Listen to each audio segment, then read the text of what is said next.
and violence quite well. A lot of games are extremely violent. But dementia, what's the connection between video game and dementia?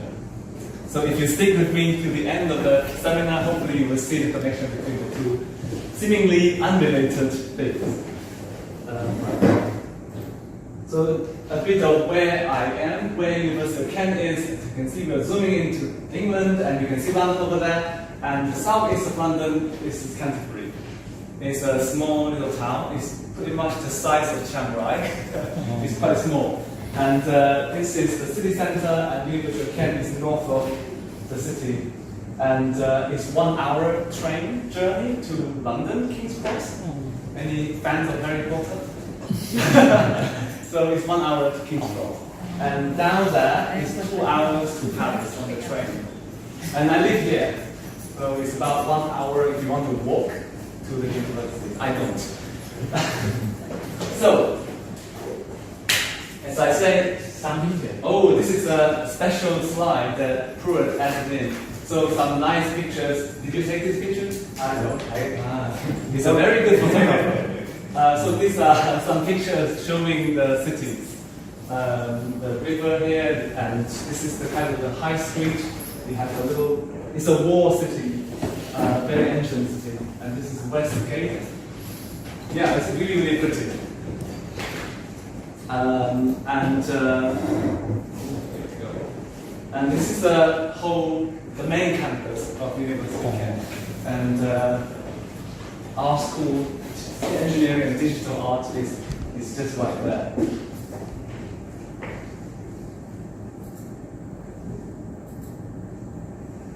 And some snowy picture. Yes, we had some snow a few weeks ago. And this is the cathedral. This is from the university campus. You can actually see the cathedral from the campus. It's absolutely beautiful. This is the new library building. And this is our building, engineering and digital art. Some students doing electronic stuff, I guess. That's okay, right. Now this is back to my so this is our main tourist attraction, a huge cathedral. This is where the Archbishop lives. I believe it's a UNESCO history, culture, whatever site. And the population of Chiang Rai is 70,000, and the population of Canterbury is 40,000. It's really small. This is our school, which is very similar to your school in my Farawon. We have kind of a coherent blend of technology and design. We believe we are dedicated to advancing technology for humanity, centered around social and environmental sustainability. And instead of more traditional engineering, where you're focusing mostly on productivity and efficiency. And I hope you will agree with me that a lot of the challenges, problems facing humanity today, including healthcare, are getting more and more complex, and they can only be solved often through a multidisciplinary approach. So we are quite fortunate to be working with a range of experts from diverse fields like healthcare, bioscience, psychology, and so on. And a little bit about myself. Probably it's not surprising that I'm a video game enthusiast. Also a bit of an email fan, checking my email all the time, like many people do, thanks to the smartphone. And as Pruitt introduced earlier, senior lecturer in multimedia and digital system, with a background in computer science, specializing in human-computer interaction. In the past 10 years or so, my research has been in digital health, working on designing technology for healthcare applications. 3 years ago, I started working with psychiatric hospitals and clinical psychology psychiatrists. So in recent years, in the past 3 years, my focus has been on mental health technology. Okay, if you are interested, this is my online avatar. And this is a link, a URL to my website where you can find more information about my project. A bit about our research group. This is the group that I'm based in, Intelligent Interactions Group. This is where we do all sorts of HCI stuff and also information engineering. We also have a strong group in biometrics as well. I think these 4 icons kind of summarize the major skills and expertise within the group. So you have things like computer vision and pattern recognition, which are kind of AI, data science sort of areas, to human-computer interaction and ubiquitous computing. Does anyone know what ubiquitous computing is? Yes, because computers everywhere, basically, embedded into table or the floor or the wall and so on. So a new form of computing devices, basically. Okay, now let's jump right into the world of video games. How many of you have played this game? Mario. Yes. Yeah, you know all this Mario, yes? Yeah. So, this is a game in the mid-80s. I basically grew up playing this game. I was so amazed as a kid by this game. It was a very simple game compared to what we have today. Very basic graphic and yeah, it was a simpler time. But the game industry throughout the past few decades have moved on really, really quickly and evolving, growing up really fast. From the 70s, the beginning, to the 90s. Let's have a quick quiz here. Can you name the game? Let's name the game. This one. Does anyone know what this game is? Pac-Man. No. Space Invaders. Space Invader. Yes. Well done. Somebody is doing his homework. What is? Donkey Kong. Donkey Kong. Street Fighter. You know too much. Someone has a chance. What is? อะไรนะเซลดา Which version of Zelda though? This is really... Oh my god! He's here to play games, he's not studying this year. So yeah, this is Zelda Ocarina of Time. Not Final Fantasy, it's a contemporary Final I think Nintendo 64. Huh? It's a Nintendo 64, right? Nintendo 64, yes. Well done. So you know your stuff. So yeah, Ocarina of Time, yeah, it was released in 1998, I believe. So just 1 year before this game was released, we have a horrible situation with the industry.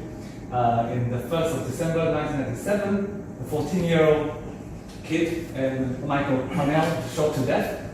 3 students in Heath High School in the US. The parents of the victims subsequently sued multiple organizations, including game companies. So this is what they're claiming. They're claiming that Michael was influenced by violent games that he really liked playing. Doom, Quake, Mortal Kombat, they all had very explicit violent content. So this begs the questions. Do video games cause violence? At that time, in the late 90s, research in game was only emerging, was really new. Not much was known about video games. So psychologists were then shocked by these issues and they were starting to research video game more and more, trying to find the answer to these questions. Do video games cause violence? Without even looking at the research results, we know that games look like this now. They are very, very realistic, and they can be as violent as you want to make them. And even worse, we now have this VR system where the game is kind of presented right in front of your eyes, and you're fully immersed in this virtual environment, doing all sorts of violent things, whatever you want to do. So you can see why people are concerned, especially parents are concerned. So while psychologists were trying to figure out whether or not video games cause violence, there's a different line of research going on at the same time as well, mostly by computer scientists, engineers, trying to find out, can we build video games slightly differently? can games, for instance, be built to have less violence, or can games be built even to have something positive, to have some positive impact on individuals and society at large? So it's about, I would say, in mid-2000 when I decided to do a PhD. And I thought, well, what should I do? What about video games? I can play games and for 3 years, 4 years, and then get a doctorate, why not? I think this is also the time when video games were coming of age. So when video games were becoming a mature entertainment medium and beyond. For instance, GPU. The game industry has resulted in the acceleration of the development of graphical processing units. We now know a lot of AI research require a lot of computational power, and this kind of GPU units have helped a lot of AI research. And there are a lot of advanced sensors now in video games. For instance, you probably have played Microsoft Kinect, Xbox Kinect, have really advanced computer vision algorithm and 3D sensors and motion devices like Nintendo Wii or the latest Switch have also really advanced sensors in there. So they help reduce the cost of these sort of advanced sensors. And now we have VR and AR. Everyone talks about it, we want to do more. And thanks to gamers increasingly adopting VR and gaming, AR, VR technologies are becoming cheaper, more portable and more powerful. So these are our technological advancements. Apart from that, we have also really new way of design principles which make games so engaging or even addictive. There's even a word for this called gamification. Have you heard of this term? So you gamify something, right? So let's gamify something. Is your lecture really boring? Can we gamify it? Is the healthcare broken? Maybe, can we gamify it? So now I'm going to show you some examples of our project in this kind of area. So the first one I'd like to talk about is bulimia, or in general, eating disorder. So what is eating disorder? It is some sort of unhealthy eating behavior, often accompanied by illogical belief about body shape and body weight. And this is quite prevalent, especially among younger women, having this unrealistic belief about their body.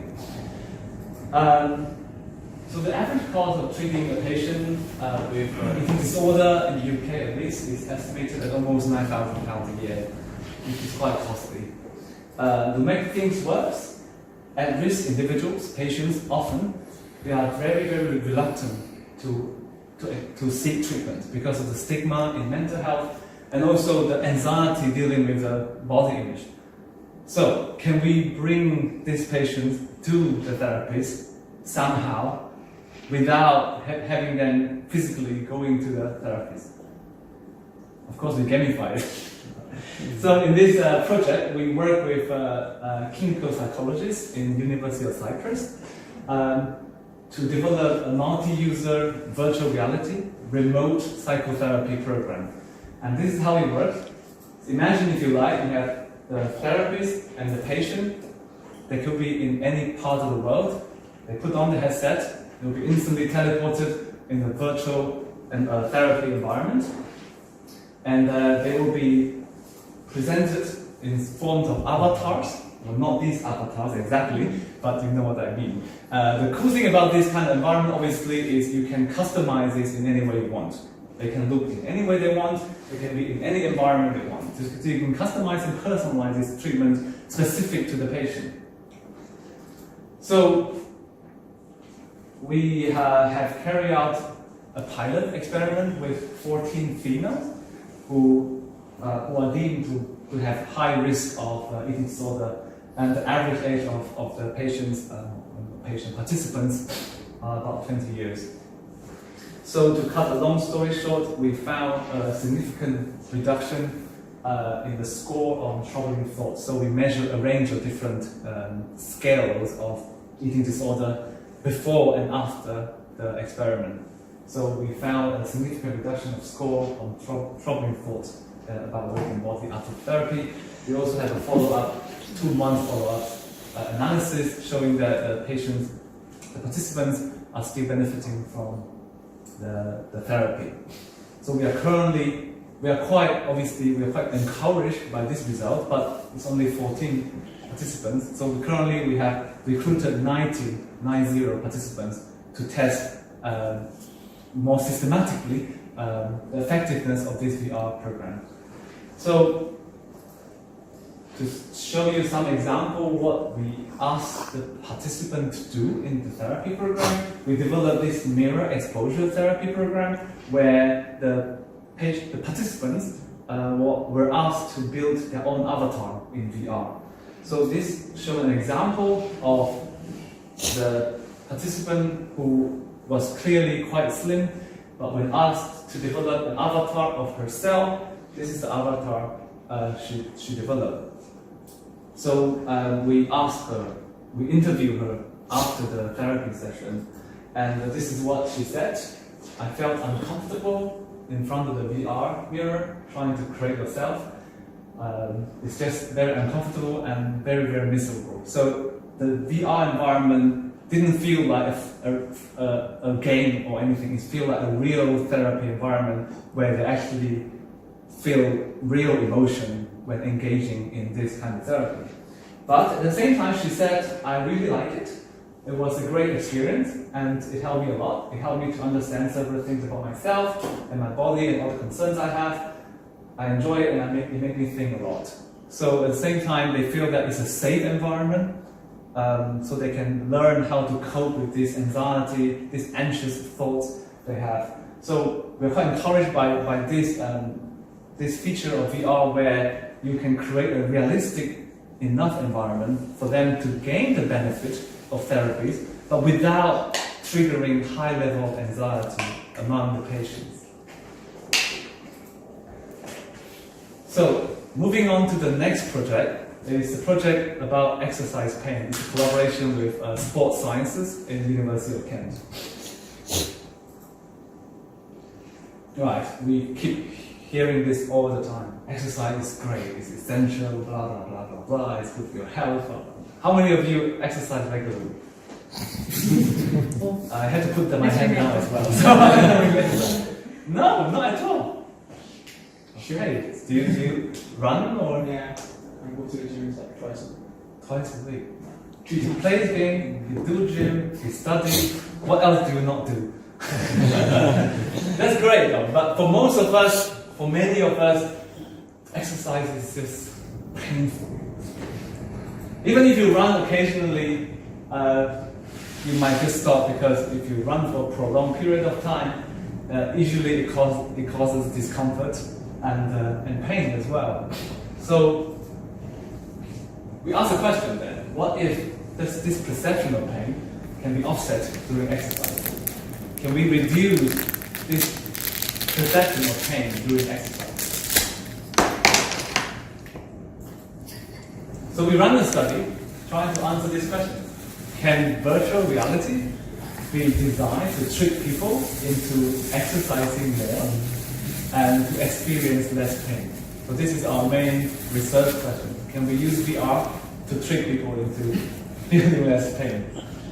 And we initially recruited 30 participants, healthy participants, a mix of female and male, to go through some basic weightlifting training. Basically, we're just asking to hold the dumbbell for as long as they can, and wearing a VR headset. And this is what they saw in the VR environment, what they're exercising. So they kind of saw arms and the hand and the dumbbell as well. And to make this experience more realistic, we also have a wristband sensor with motion tracking, so you can track the motion of the participant, and so we can animate the arm in VR as well. So this is to create kind of a stronger sense of immersion and presence.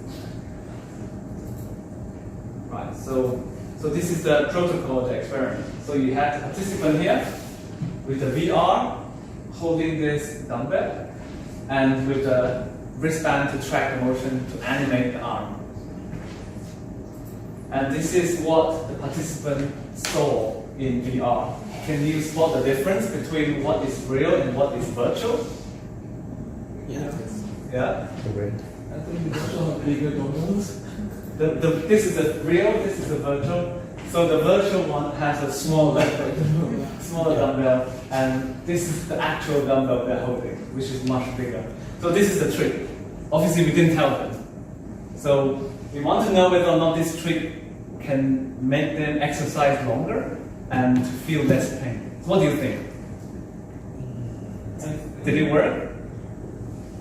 I wouldn't be here talking about it if it didn't work, right? Yes, it worked. We found this VR trick appeared to be really effective. To our surprise, it's more effective than we actually thought initially.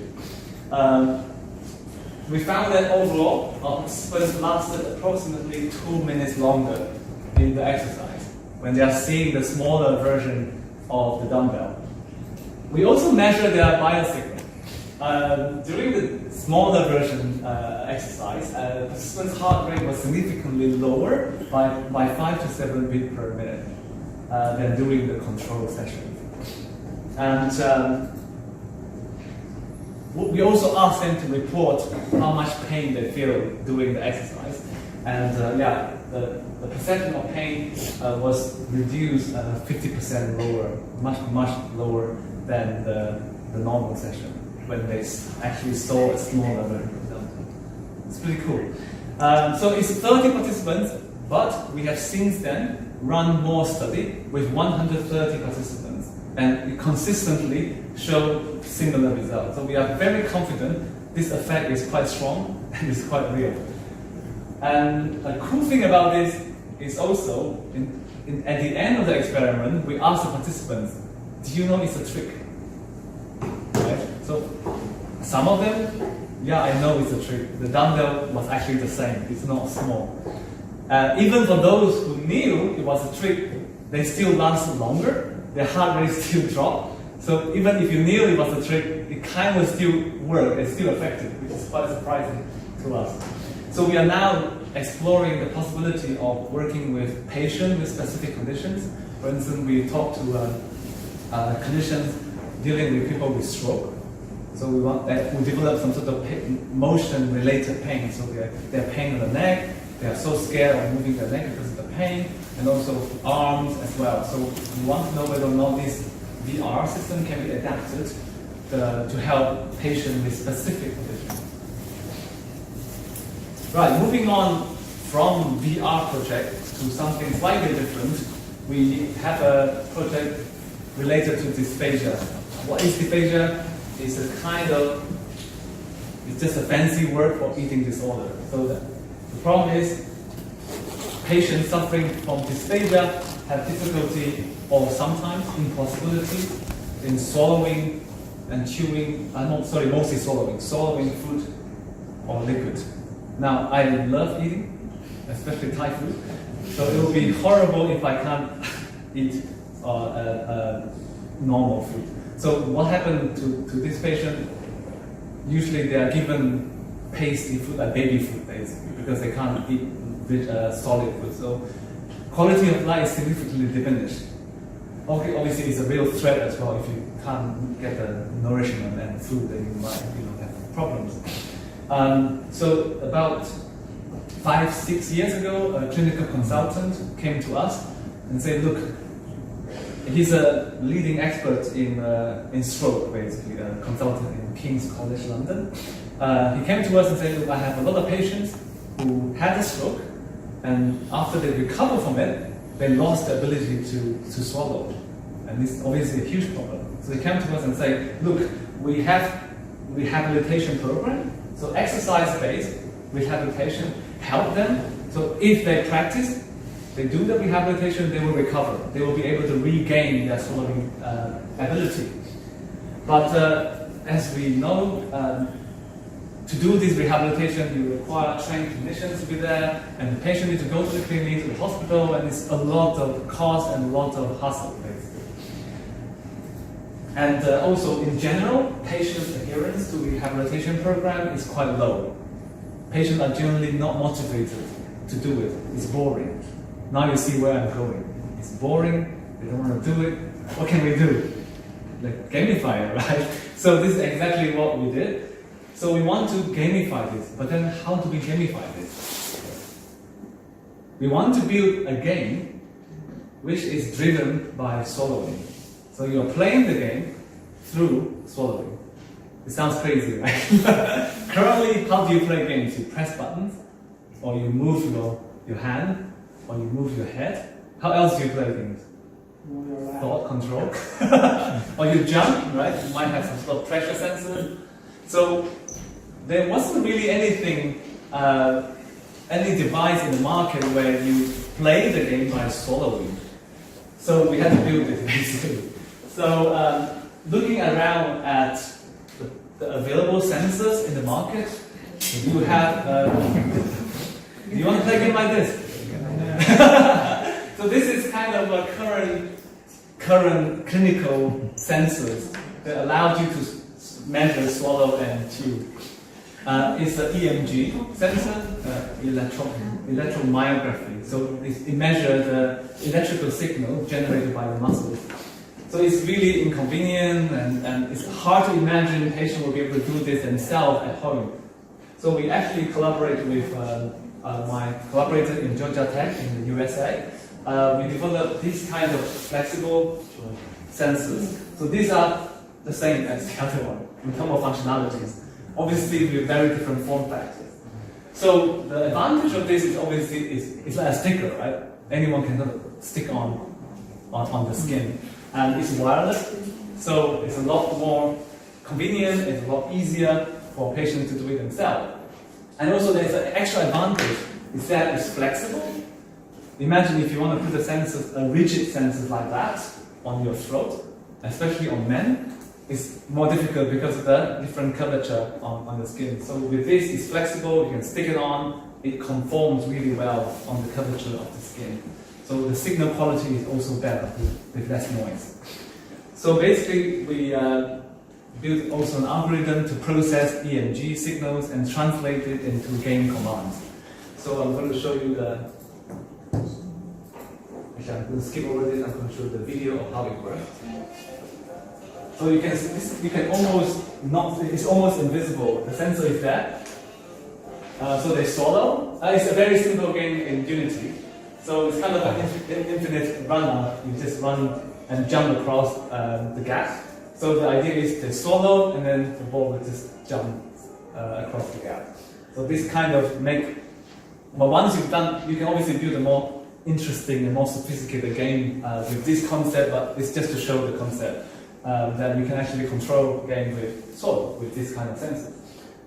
So this is what we've done. We published the work, and we didn't stop there.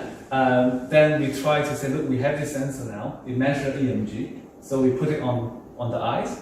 So it will be measuring EOG, and we actually integrate this with a VR headset to measure the movement of the eyes, and we can use it again for some therapy for ocular disorders, eye-related disorders.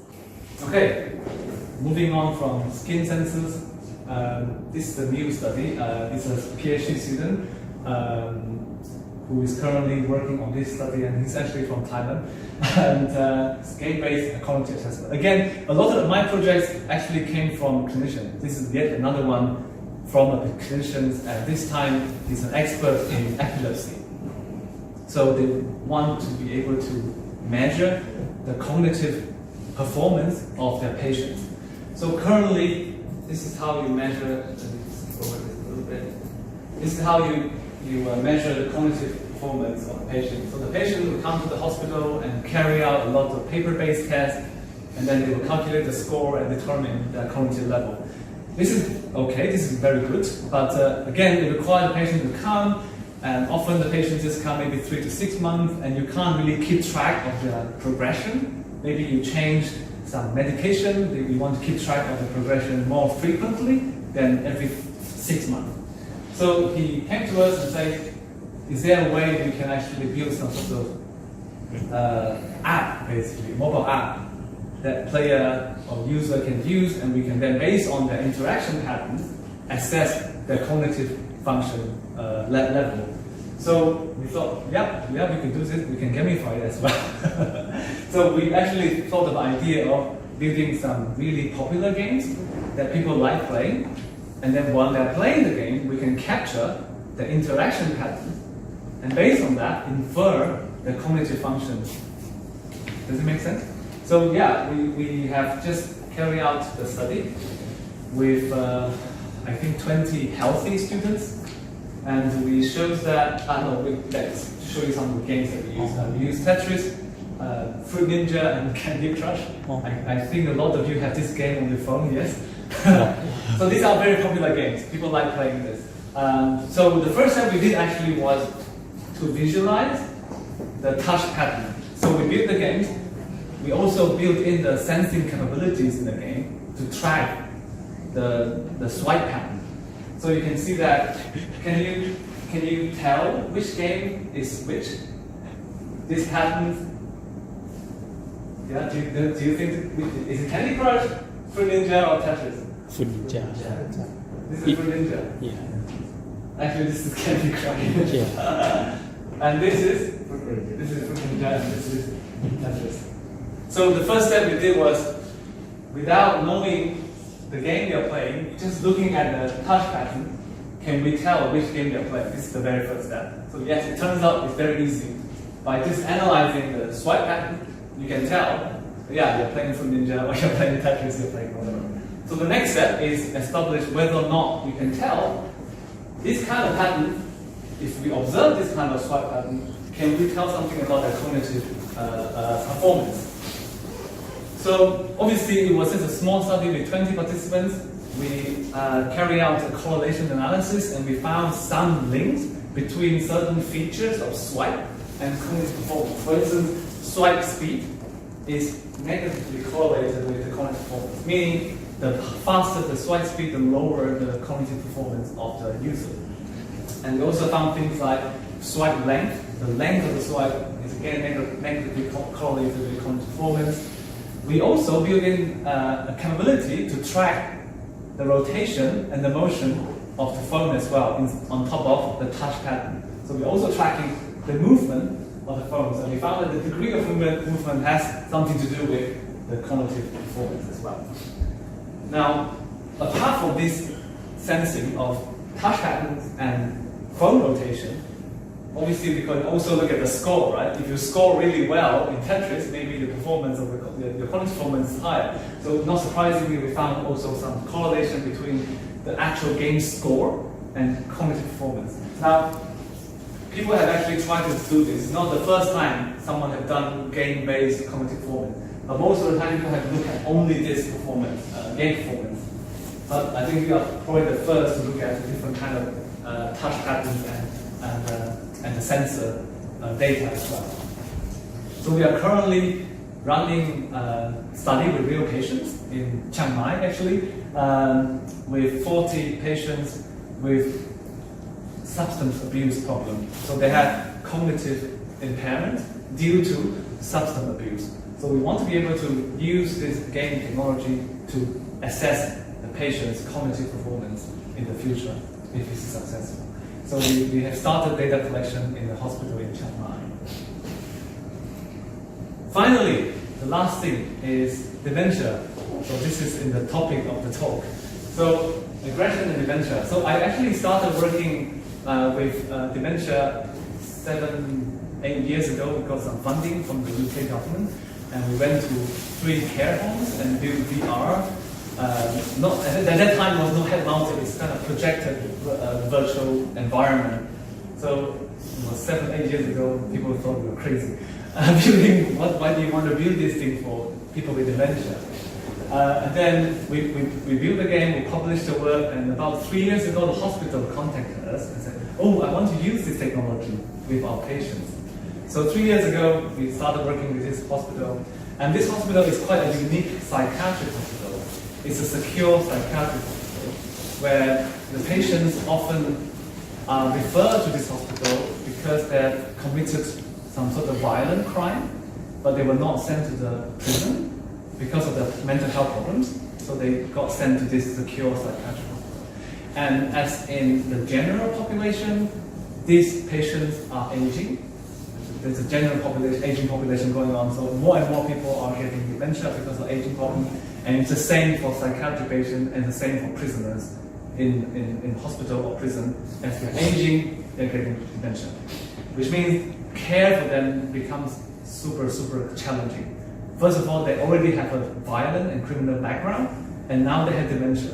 So it's very challenging to care for these patients. And the hospital wants to try to find ways to basically to detect violent behavior before it happens. This is another project I'm not talking about. We just set in a proposal to get some funding to do it. This one we are trying to look at the use of VR to help basically reduce this behavior, this challenging behavior, so that higher quality care can be given. So the question we ask is, can VR be used to reduce challenging behavior among people with dementia in secure psychiatric setting? And we run the pilot. We completed the study already, and the paper has been published with only 8 dementia patients with dementia. But we also had the help from 16 carers. And we use a portable mobile version of VR to stream some VR 360 content. For instance, it can be a cathedral, it can be the seaside, it can be the forest. So things that patients can no longer experience because they are kind of locked in this hospital environment. So we found, again, to cut a long story short, instead of talking about game causing violence, now we're talking about game reducing violence. So we actually found that pleasure among the patients significantly differ. So pleasure went up after the experiment. So we have a 2-week sort of intervention, and after that we measure again before and after. And we found that pleasure among the patients significantly went up. And also we found that the rating of alertness also went up as well. Usually patients are more kind of bored, but so they're more engaged now after the intervention. And the positive thing is we didn't find any negative impact. Obviously it's only 2 weeks. There might be some side effects we did not know if we were running to like 3 years. But this is what we are doing at the moment. So the hospital was really encouraged by this positive result. So they're going to roll out this technology, this VR, to hundreds of their patients. And then we'll be observing them for the longer period of time. So we will be able to see whether or not there might be some unintended side effect in long-term use.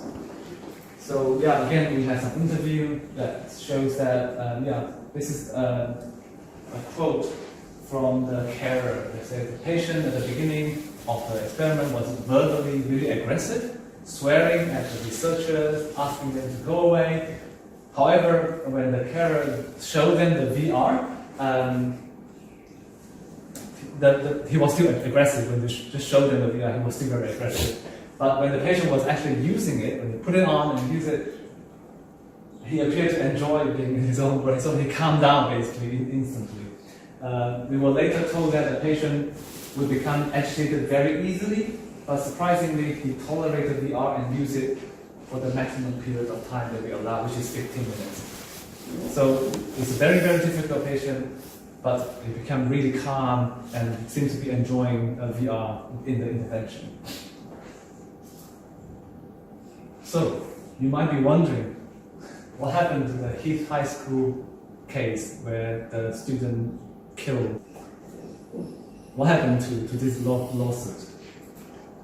In 2002, the court ruled that it was simply too far away from shooting characters on the video game screen to shooting people in the classroom. So the case was dismissed. And subsequently, now there's a lot more research now, after 20 years. A lot of research has shown that there is really no connection, no strong connection between playing games and real world violence. So we now know that the connection is not there. Interestingly, if you plot the crime rate in the US from the 90s through 2016, which is a period when video game becomes so popular and more mainstream, everyone now plays video games, whereas in the past only a small kind of niche geek community play game. So throughout this period, crime rate actually dropped instead of going up. So if game did cause real world violence, surely we would have observed something quite similar. It's quite a head scratcher. What does it mean? So sociologists were trying to figure out what does it all mean? How to explain this? And a lot of explanations were offered, and this is my favorite one. Young men are too busy playing video games. This keeps them off the street and committing crime. This is my favorite explanation for this. Right, that's all I want to show you. I just want to highlight that we have a Masters by Research program and also a PhD program. Masters by Research, as in Masters, you were just doing a research project, you're not sitting in classes. So we have 1 year program and PhD for 3 to 4 years. And we recently actually offer online or remote supervision where you can do your research from anywhere. In fact, we will be getting a student from France and possibly another student from within the UK who want to do a long distance kind of research project. So a lot of these projects we should talk to you about, they are really a lot of them are the work for my PhD students. So thank you very much.